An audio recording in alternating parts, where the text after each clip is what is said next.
Hello.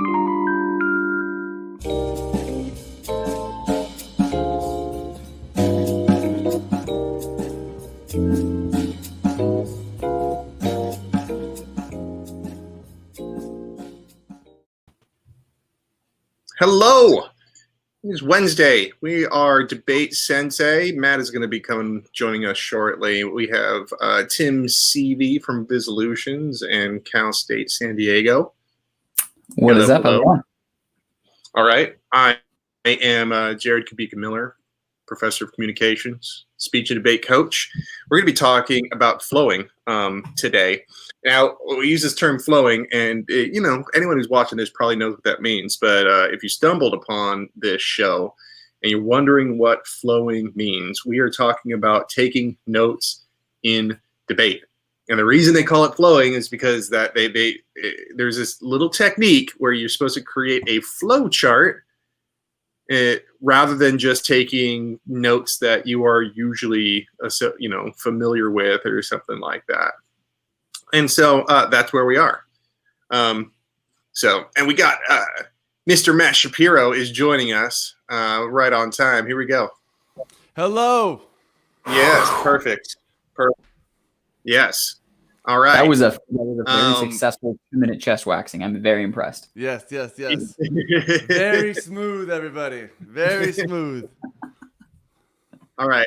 So I wanted to start off by what a flow chart is for debate. And one of the things that I like to use, not necessarily for taking notes during a debate, but one of these things that I've been using to flow debates and study the arguments like outside of a round is this thing called debate graph. And so I've been, I use it. I've had students use it. I've kind of backed off a little from the classroom because it is a little sort of technical and tricky, but I wanted to kind of show what a flow chart is. Yeah. So take a look at this. I love the way how clean this is and stuff like that. But a flow chart, it reads from left to right. And these things show like subordinate and dependent sort of relationships between arguments or claims, really. And there's some pretty cool stuff about it. You could click all the way, debate graph. If we went to the debate graph homepage, it's a great sort of way of organizing your arguments, and it's awesome because you can move things around. It has details off to the side. You're able to put in videos, evidence, and the thing is, one of the reasons I like this a lot is that when you cut cards, it looks really awesome when you're cutting cards and you insert it off to the side because it's exactly the same thing where you have a source and you can link to the publication. It makes it really easy for people to find. And it got a bunch of different views. It's cool. Just Matt, you've got a little bit of experience with debate graph. Yeah, I wanted to jump off and just say, like, it's free. I mean, all the service I've ever used it for was free.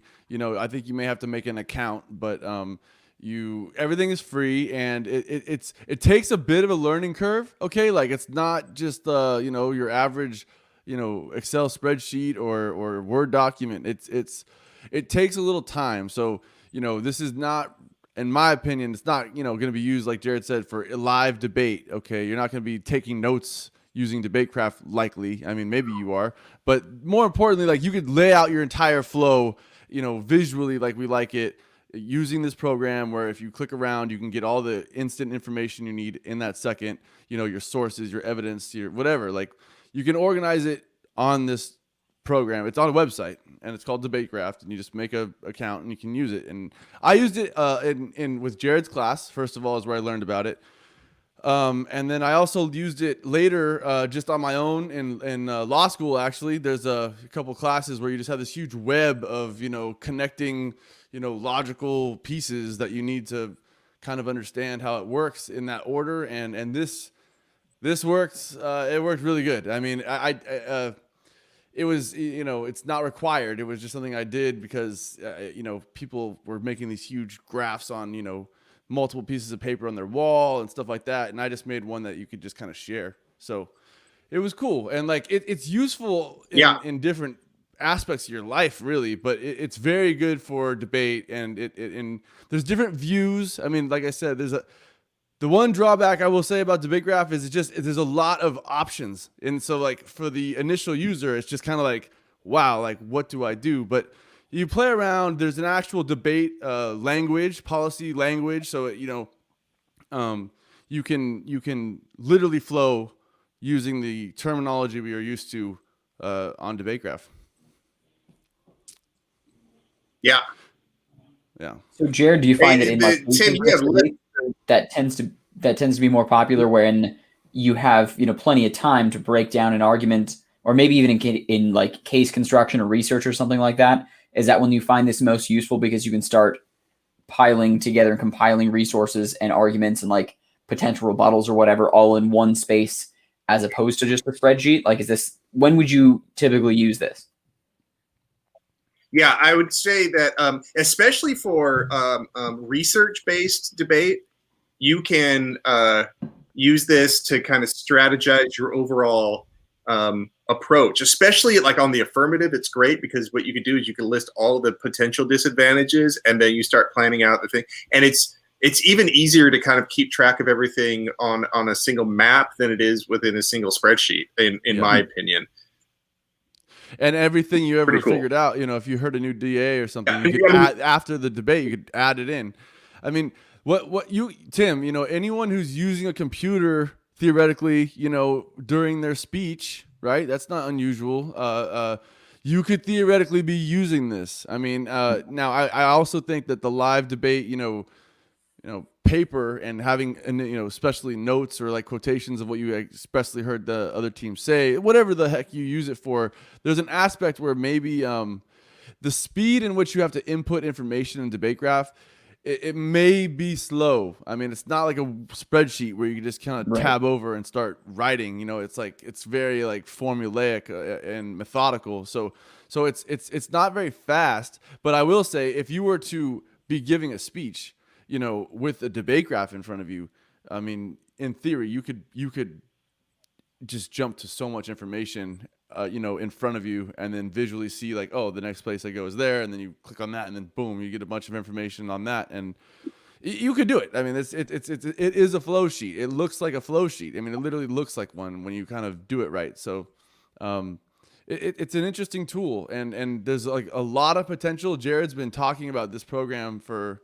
a long time, and he's a huge proponent of it. I've ultimately just on my own used it. I mean, and I probably will use it again because there's all kinds of applications for it. So check it out. I mean, first of all, shout out to Debate Graph, right? And Jared has, Jared, you could talk maybe a bit about, you have a relationship with them, somewhat, right?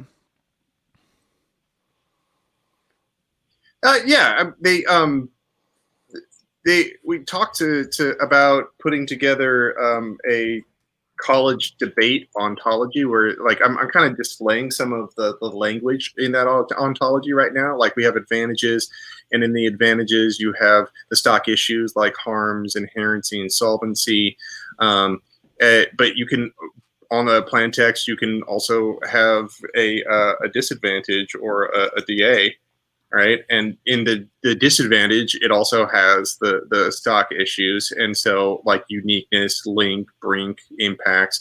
I mean, it even has the capability of having like critiques. Boom. Yeah.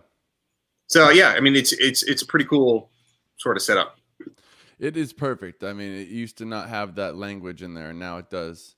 I mean, let's. Yeah. It's kind of hard to find. So... Go ahead. Okay. The other thing that people do a lot of right now is spreadsheets, right? Yes. Right. Yeah, I mean, and that live time debate, note taking. In my personal experience, I thought, it's an art. Everything else in debate, it's like. There's an art in how much you write, right? You want to say enough to know what you're trying to say because sometimes the word economy is like not enough. You didn't remember like exactly like the nuances. So you want to write enough on a. Now I'm talking about physically writing, or even typing, I guess, in a spreadsheet, live time.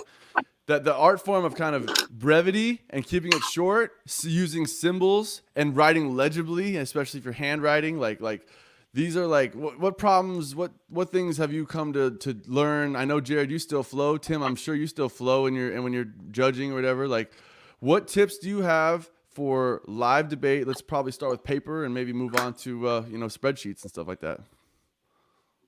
Well, I think particularly with new debate styles, right? Like we're doing things online now.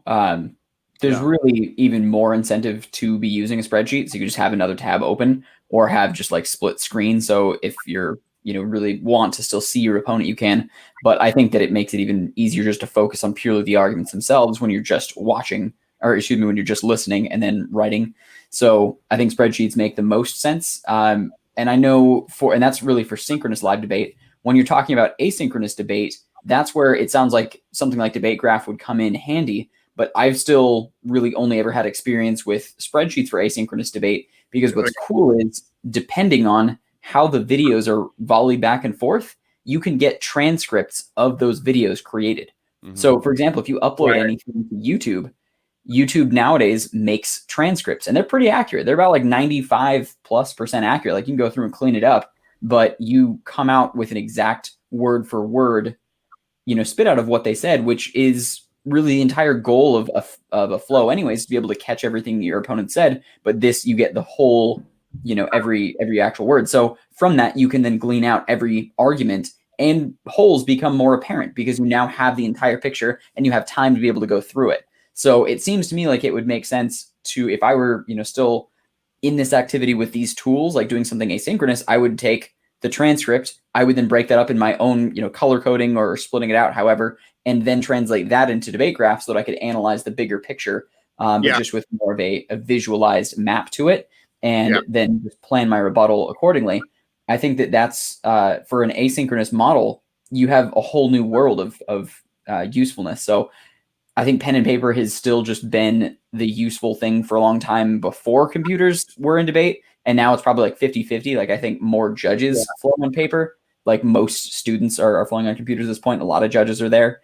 I still like paper just because I find it a little easier, honestly. Like I can write with symbols faster than I can type through Excel, but it's what I practice with the most. But you can always read the words. Yeah. But like going back to like transcribing things, we actually did this before, and I found our debate right here, Tim. Oh, nice. Yeah, and so we use this template, and what we do is each column represents one of the speeches, okay?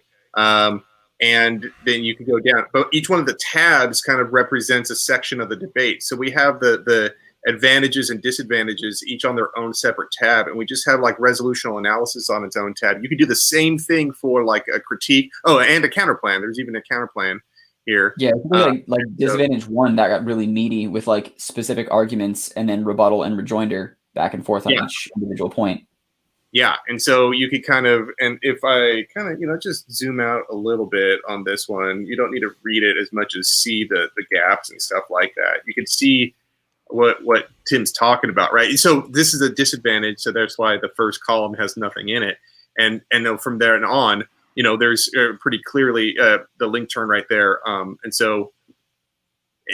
then we have these responses, multiple responses and extensions. It's pretty, I mean, it makes a whole lot of sense. It's really easy. It's really intuitive. I do think, and with the ability to just get transcripts really easy, I think that, that's a freaking game changer, especially if you're doing asynchronous debate.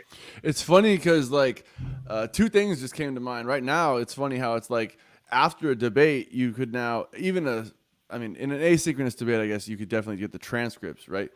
After a online recorded debate, you could redo your flow. I mean, it'd be over and said and done, but you could redo a flow and like see what you did. Oh yeah. And the last thing utility, amazing, right? The last thing that I started thinking about right when Tim started speaking was, it's funny how, using online only, if you're debating synchronously online, using like Google Spreadsheets is probably the worst idea to because you're running that program through the internet at the time of your debate. Like if you're having crashing problems and you're running Google Spreadsheets during your debate, like that's your problem. You need to stop that. And even my fear would be, even if you're using Excel or some like offline version, like even the computing power needed to like run 50 spreadsheets like you had at the bottom of that with all those tabs, any sort of like RAM dedicated to that would like interfere with your online synchronous debate. So I guess what I'm trying to say is like, maybe paper is like coming back with online debate because you're like not using your computer in any capacity other than get my face to Tim so we can have an argument. You know what I mean? Yeah. So like when you're doing that, like it's really customary to, to have instead of like full notes is to have things in just really small sort of symbols. And notice how I'm doing it in columns and in two different colors, right? Where like the affirmative is blue and the negative is in red. And so that's, I used to, that's how I did it. And I had legal size. I never felt like I needed letter size. I never think I needed a legal size. I've seen some people use legal size. Top to bottom, I don't turn it like landscape. Yeah. Yeah. That is no longer. But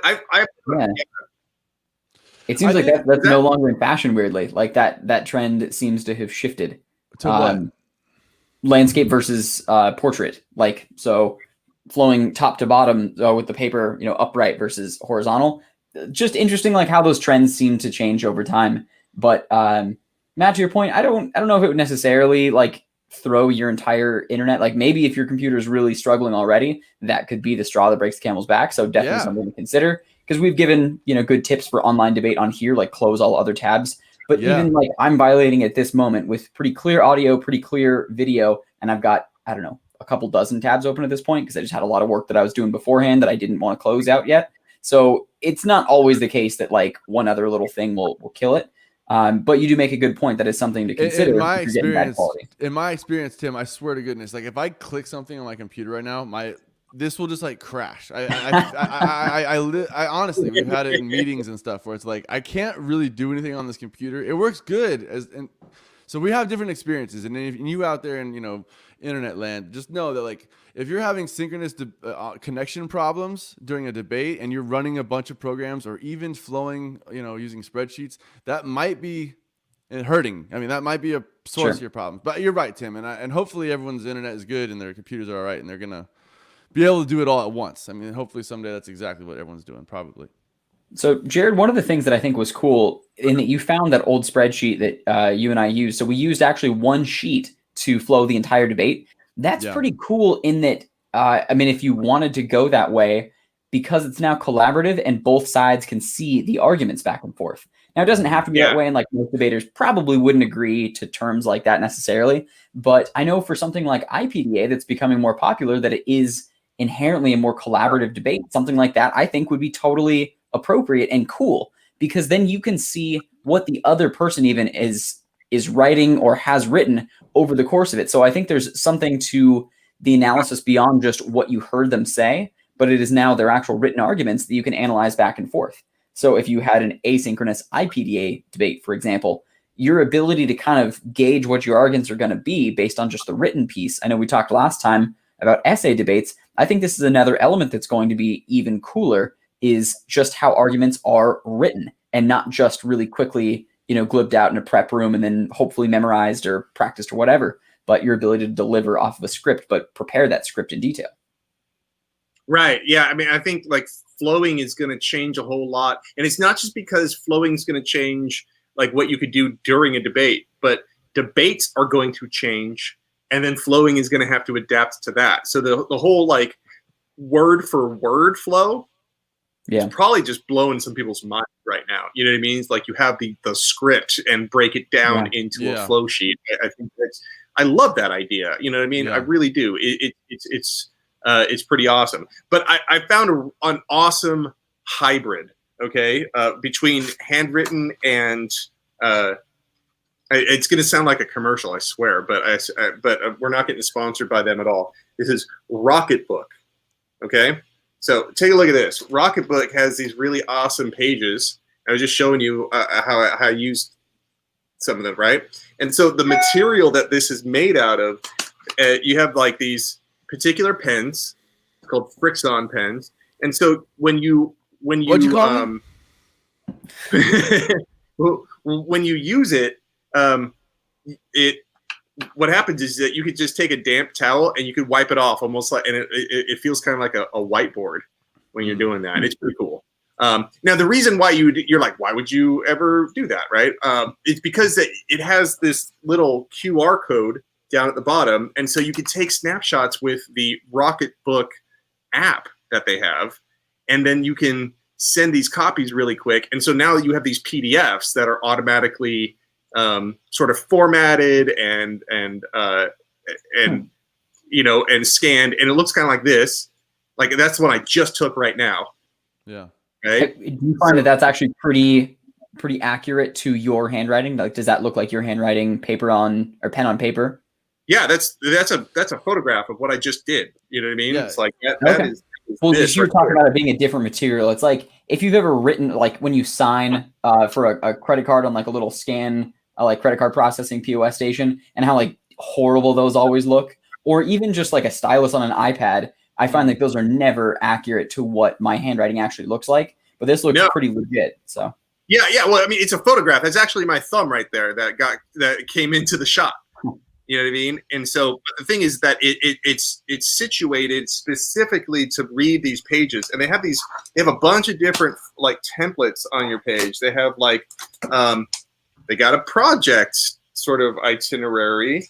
They have like your weekly calendar. They got a monthly calendar that you can use, and so like those templates now you can write over it. And these ones are just like graph paper, right? The one that you're looking at right there is just a graph paper template. And so it really makes it easy to do columns and rows that way. And you could just flow around, take a snapshot of it, right? Like really quick. But can you you fold it into four pieces? No, I'm just kidding. No, I'm just joking.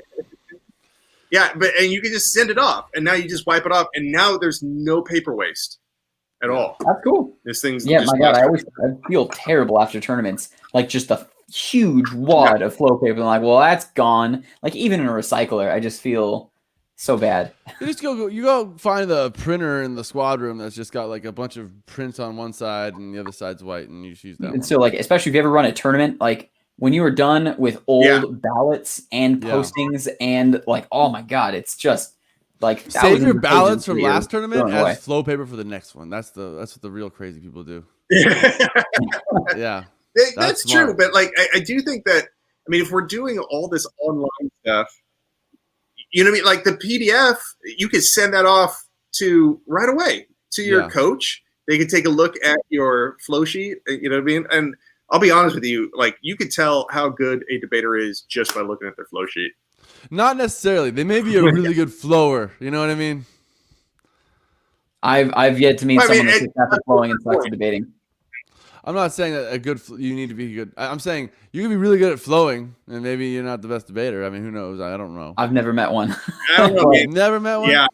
You have never met me because I'm the best you're flower. really I'm the worst debater. It doesn't translate one for one. Like the best flowers aren't the best debaters, but sure. You can't be a good debater and be crap at flowing. You know what I mean? It's like you can't. I tend to agree. I mean, well, at least I've never met one. I'll just say it that way. I've never seen someone who. It's back to just the essence, substantive flowing. You know, like you get better at it, and I think one reason why people start at landscape and kind of move forward to like a portrait mode style piece of paper is because you get much more short. You get much more organized. You know, you start using more than one piece of paper. You know, I remember, you know, you have an advantage on one piece. You have a DA responding to it on another one or whatever. Like, I'm not being perfectly clear, but you have a method. Your friends will have a method. Your coach has a method. You like it. You change it. You do your own thing. It really is your own thing. I mean, that's what's funny is like ultimately it's like however you organize it. Flowing for me, though, too, is like it's got to be pretty short because, you know, it's like it's very impromptu, you know, just enough for me to get my mind back. You know, the key is, you know what you're talking about, right? Like you're not going to be able to write down everything. You got to know. You got to be comfortable with, oh, I see this word and I understand that it means for me to start talking about this in this way, harms or whatever. Like it's we have a structure. So you always want to follow the structure in your flow sheets, and with responses and with rejoinders, you should be able to see gaps where people don't respond. And when they do, you should immediately draw your arrow next to it and show that they responded. Here's examples of like really short symbols. Yeah, right here, short symbols. Like the harm one is death. What's the second this one? This one's global warming. Yeah, global warming. Oh, okay.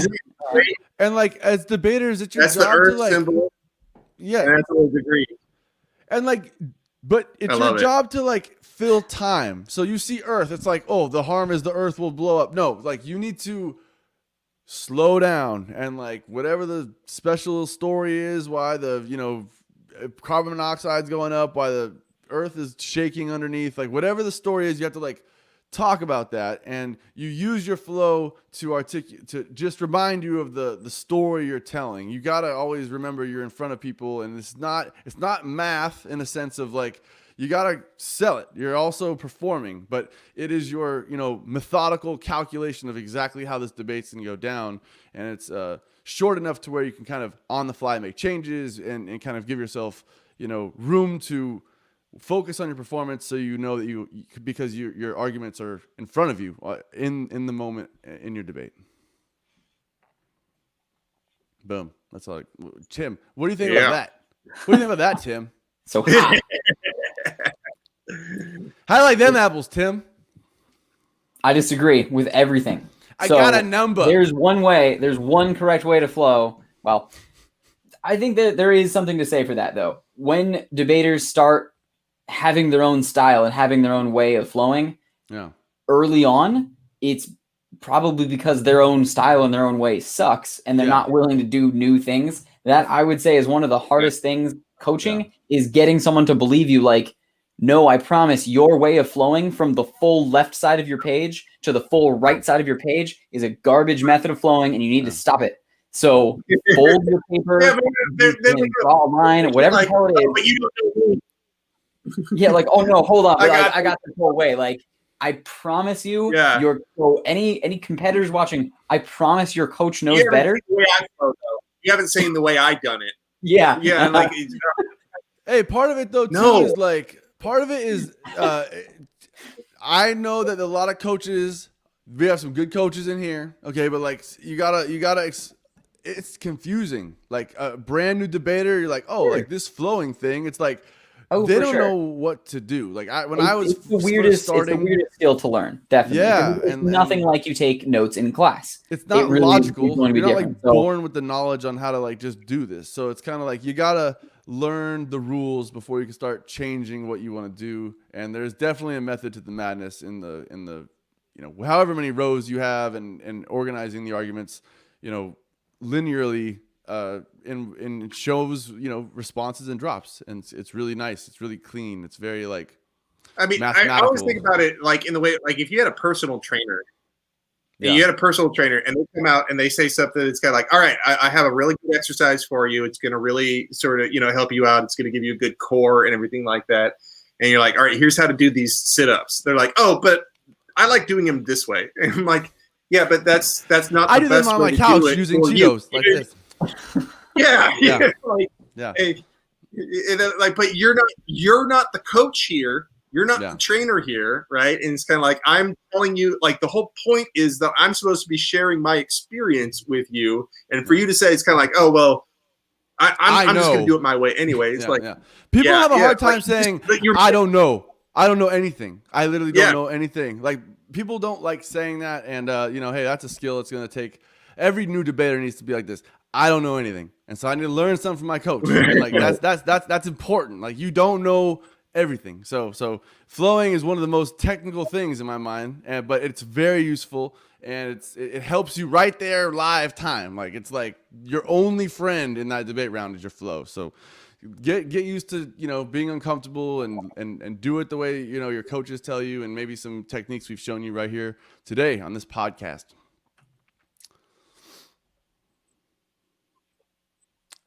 Yeah.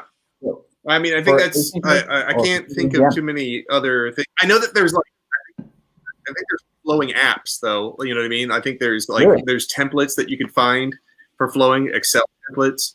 And Yeah. I think there's apps that they're kind of getting there. I haven't seen any good ones, so I'm not gonna trash talk any of them. But I'll be You honest could with you, I fold a haven't piece seen of any paper into that pop 4 out. I'm like, different oh my sections. god, that's amazing. There you go. Yeah, The original app. yeah, But yeah, The so application of force. I think there's a lot of different tools for that, but I think coming at it with beginner's mind, like you said, is probably your most Yeah. valuable tool in getting better at flowing. Is just starting with listening to your coaches. And I know because I was the absolute worst, and I was that kid that was like, no, you don't know. I got my own system, and I didn't listen. And then I got killed too many times, and I was like, all right, fine. What do I do? And they're like, put a new argument on a new piece of paper, idiot. And I was like, oh, yeah. well, that seems wasteful, but That and then- makes sense. Yeah. That Yeah. seems wasteful. Yeah. So listen to your coaches is the takeaway from all of that. And I'm excited to see what new flowing advents will come about from asynchronous debate and from having a kind of different format like we have now. All right. Hey, that's our time. I'm going to be taking a couple of weeks off, everybody, but just keep an eye out for any notifications that we might send. But I promise we'll be back. I'll be back in a little bit and with all new stuff. All right. Okay. Hey, that's Matt Shapiro, Esquire. Thank you, Tim everybody. Seavey, Visolutions. And I am Jared Miller, your debate coach. All right. See y'all later.